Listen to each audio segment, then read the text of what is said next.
Esse daqui, pessoal, é o livro. Há um significado nesse texto do Kevin Van Hooser. Nós estamos aqui no Projeto Van Hooser, no Instituto de Linguagem Bíblica, e nós vamos destrinchar aí as obras do Van Hooser. E hoje nós vamos ver o que é um autor, o que é um texto e o que é um leitor. Será que qual que é a relação disso? Qual que é se há sentido nessas coisas? Se o autor está morto, se o texto é insignificante, se o leitor é soberano? Nós vamos ver tudo isso no vídeo de hoje. Mais uma resenha aqui para vocês do Kevin Van Hooser. Bom, pessoal, esse texto é magnífico, ok? O Van Hooser publica ele em 1998, finalzinho então do século passado. E aqui a editora Vida, ok? Vai traduzir para nós, publicar em 2005, portanto aí 7 anos no máximo, aí 7, 8 anos no máximo, entre o original e a publicação da tradução em português, o que é um presentaço da editora Vida, a versão acadêmica aqui da Edições Vida. Pessoal, eu vou deixar o link para vocês não pensarem em comprar, mas comprar esse texto, esse livro do Van Hooser, que é um dos melhores que tem. Eu li ele em 2015, antes de entrar para a faculdade de letras, e me ajudou demais no meu curso aí de licenciatura em letras. Bom, pessoal, sobre o que é esse livro? Esse livro ele é um pouquinho datado, mas ele é gigante, não somente de páginas, mas de conteúdo, um conteúdo magnífico do Van Hooser para nós. O Van Hooser é um sujeito que ele é da área da teologia sistemática, mas ele dialoga demais com a hermenêutica. Ele fez o doutorado dele lá em Cambridge, pesquisando sobre Paul Ricoeur, que é um dos caras da hermenêutica aí do século passado, ok? E nesse livro ele vai fazer uma introdução, vai fazer um estudo sobre o contexto literário, os estudos literários de Platão até a pós-modernidade. Ele vai fazer um apanhadão aí na introdução, né? E o próprio título do livro há um significado no texto, né? Neste texto é uma alusão, um jogo de palavras aí com uma brincadeira do Fish sobre ele entra na sala e fala um texto nessa sala, para fazer uma brincadeira dele lá muito de mau gosto, né? E o Van Hooser vai parafrasear toda essa a tradição do Fish, né? E ele vai trazer para nós então um diálogo com toda essa crítica literária pós-moderna que ele manja muito, ok? Então ele vai ter 3 momentos. Ele vai falar sobre autor, texto e leitor. Ele vai falar sobre o desfazimento do leitor, do autor, texto e leitor. E depois ele vai fazer a proposta dele, uma proposta de ressuscitar o autor que morreu, de ressignificar o texto e de responsabilizar o leitor em relação a isso, ok? Então, olha só. Primeiro ele começa falando que os críticos literários vão falar que o autor está morto, ok? Então, essa ideia, né, que vem de alguns teóricos da literatura, homens como alguma recepção, alguma leitura do Jacques Derrida, por exemplo, de outros ali franceses, né? Roland Barthes, por exemplo, ele vai ser um dos caras que vai falar que o autor está morto, e tem alguns textos sobre isso, que eu tive contato na faculdade, né? E o autor está morto, então. Qual que é essa ideia? Bom, desde Friedrich Schleiermacher, que não é somente o pai da teologia liberal moderna, mas é também o pai da hermenêutica moderna. O Schleiermacher vai dizer que nós podemos ter acesso ao estado mental e à consciência do autor, e literalmente citando o filósofo Immanuel Kant, o Kant tem uma influência sobre o Schleiermacher, né? Assim como ele tem influência sobre todo mundo que veio depois dele, diga-se de passagem. Mas o Schleiermacher vai dizer que nós podemos conhecer o texto melhor que o próprio autor, porque a gente pode destrinchar ali o contexto do autor, ver suas influências e conhecer ali coisas que ele estaria inconscientes de suas influências, ok? Então, passando por Schleiermacher, passa-se para o historicismo do William Dilthey, que é um alemão aí século XIX, que foi um biógrafo, um cara que leu muito Schleiermacher. Passa-se então essa tradição de que nós podemos então ter acesso à mente do autor de uma forma assim bem imediata quase, né? Não imediata, mas de uma forma bem competente, por assim dizer, né? Isso cai em grande descrédito.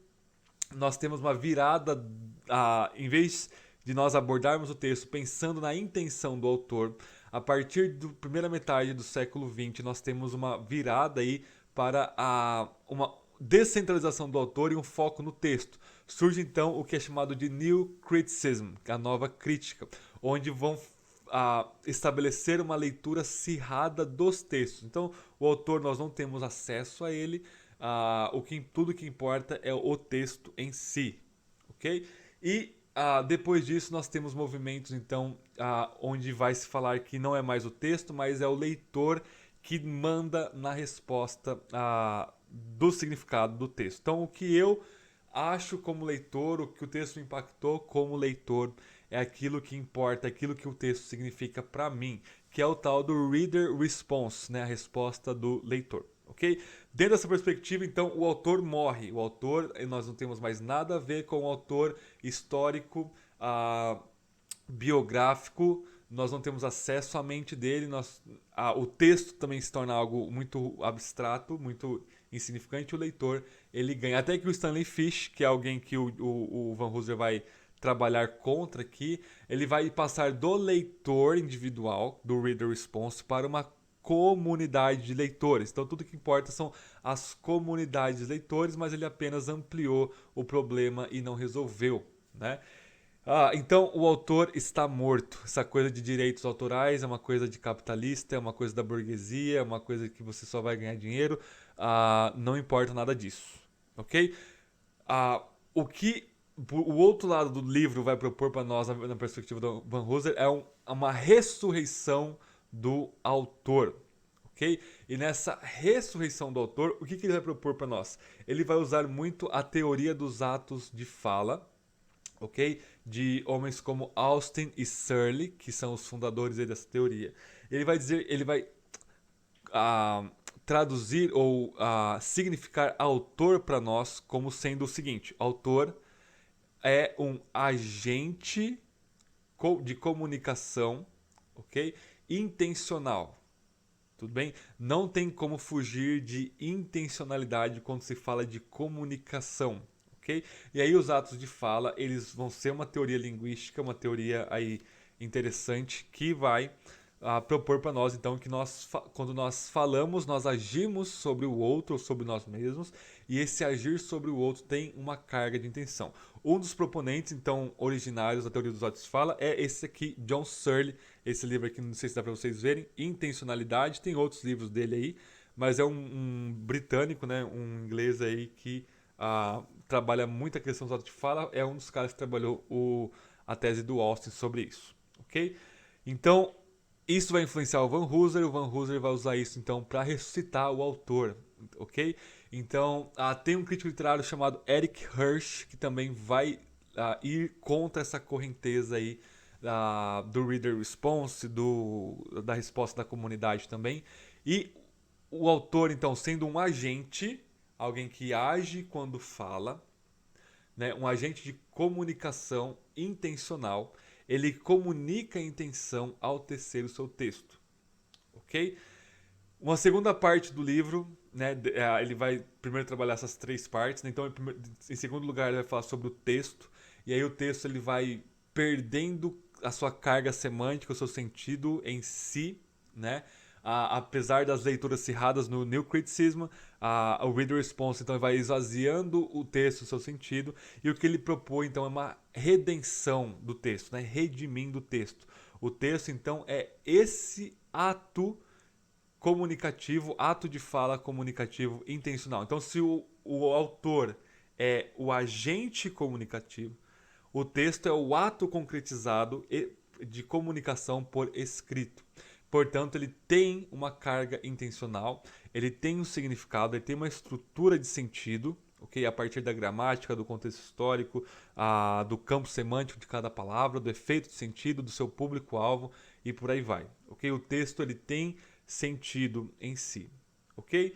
E em terceiro lugar, ele vai falar do leitor. Então, se o Reader Response vai absolutizar um leitor soberano, e aí vários deusezinhos leitores, cada um com a sua leitura, e cada um com uma leitura tão válida quanto a outra, né?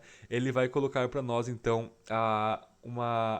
em vez da resposta do leitor, Reader Response, ele vai trazer a responsabilidade do leitor. Então, responsabilidade vem do latim respondere, que significa resposta. Isso é a ironia do jogo de palavras do Van Hooser, genial, como sempre, né? Então, o leitor, ele responde ao sentido do texto, ok? Ele precisa responder, então existe uma ética na sua leitura, ok? Porque se você impor o seu sentido ao texto, o sentido, o efeito que te cativou ali no texto, você vai estar fazendo uma hermenêutica da violência, ok? É igual uma pessoa querer falar com você e você não está ouvindo o que ela está falando, você está colocando palavras na boca dela. Isso é um ato de violência e não de amor. Por outro lado, nós devemos amar o próximo. E amar significa ouvir, ele se traduz em ouvir o próximo, a ver o que o próximo está dizendo, ok? O que ele está querendo dizer com aquilo. Isso se traduz na nossa leitura de texto.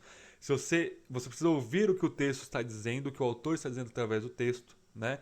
E responder a isso. Você pode concordar, você pode discordar, você pode ampliar.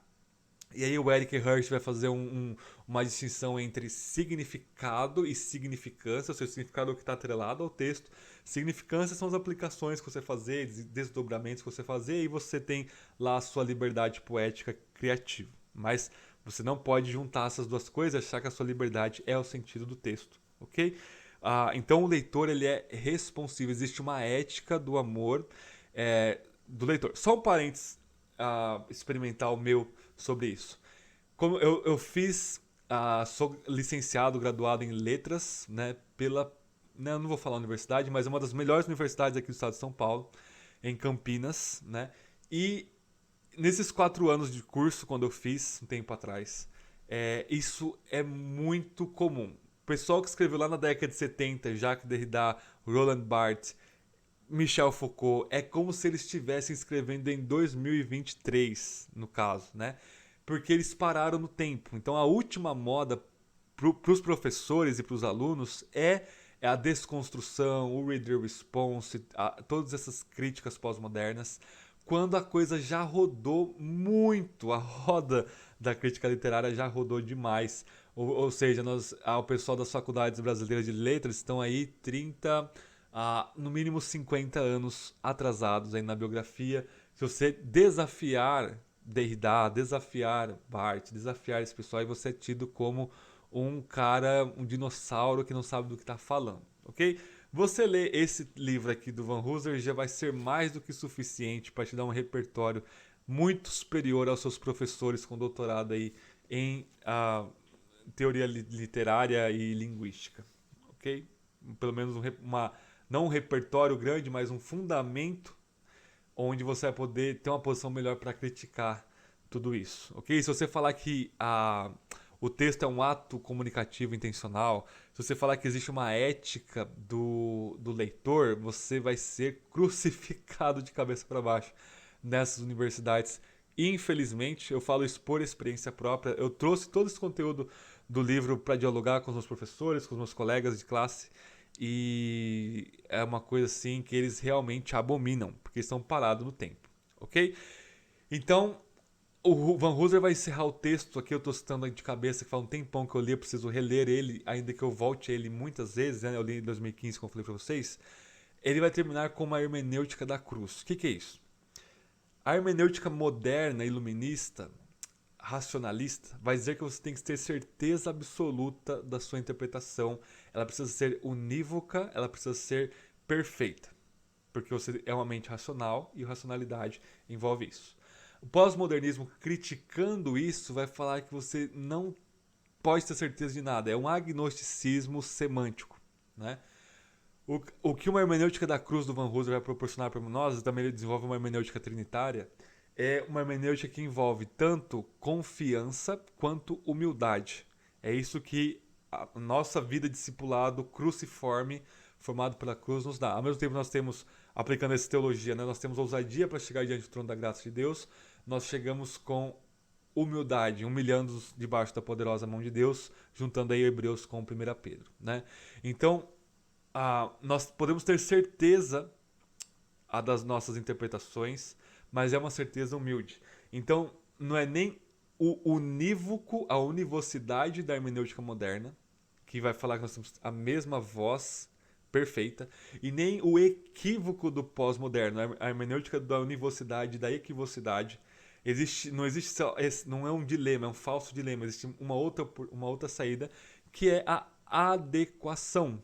Então, a sua interpretação do texto, seja ele qual for, e muito mais da Bíblia, precisa ser adequada.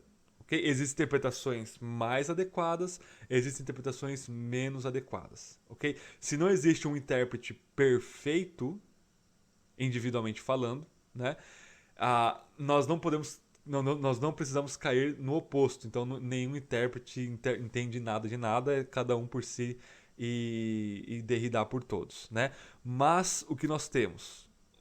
Uma hermenêutica da humildade e da confiança. A nossa interpretação precisa ser adequada, ok? Estar adequado ao texto, né? E quanto mais você se aprofunda, mais adequada ela fica, ok? Quanto mais você vai mostrando os equívocos das outras interpretações, você não pode fazer isso de forma orgulhosa, mas de forma humilde, amorosa, ouvindo os outros intérpretes também, mostrando uma adequação maior e maior, mostrando suas próprias inadequações e revisando as suas próprias pressuposições e suas próprias conclusões interpretativas, ok? Recepção rapidinho para nós terminarmos, para o vídeo não ficar muito longo. Bom, esse livro já rodou muito. Todo mundo depois dele que fala sobre hermenêutica bíblica trata sobre esse livro. Então ele no mínimo se tornou um clássico, no mínimo se tornou uma leitura obrigatória na matéria de hermenêutica, ok? E existem algumas críticas já ao Van Hooser. O próprio Van Hooser ele vai amadurecer muito a sua visão desde 1998 até hoje. Você pode imaginar o quanto ele amadureceu, né? Então, ele já entra em livros de história da hermenêutica, como eu já falei para vocês em outros vídeos sobre ele. Ele já entra, por exemplo, Ian Smith não. O Smith, que publicou o livro sobre cultura, ele vai trabalhar o texto do Van Hooser, ok? Tá tarde da noite, acabou fugindo aqui, o filósofo calvinista Smith, ok? Tem livros dele aí sobre a hermenêutica cultural. Ele vai dar umas críticas do Van Hooser, por quê? Ele vai falar que esse sujeito aqui, John Searle, vai interpretar Jacques Derrida de uma forma errada e isso vai entrar na teologia.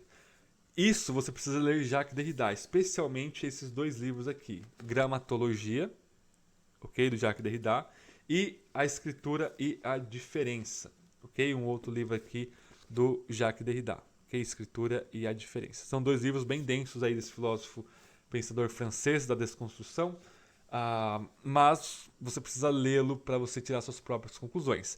O Van Hooser, certo ou não, não tirem nada o mérito do livro, ok? Não tirem nada as propostas, a grande bagunça hermenêutica que nós nos encontramos nessa pós-modernidade, ou pós-modernidade, ok? Então, leia Van Hooser, deixe seu like, se inscreva no canal se isso agregou algo para vocês, se isso ajudou vocês, se isso animou e impulsionou vocês a comprarem o livro do Van Hooser, ok? Há um significado neste texto. O autor, deve haver um diálogo, um triálogo entre autor, texto e leitor, e isso sempre se revisando e se reformando. Um leitor reformado sempre deve se reformar, trazendo aí o lema da reforma da igreja, ok? Então, pessoal, é isso. Gostaria de trazer muito mais coisa aqui sobre esse livro. Quem sabe no futuro eu destrinche mais ele para vocês, mas a nível de resenha, a nível de indicação, nós ficamos por aqui. Deus abençoe vocês. Até o nosso próximo vídeo.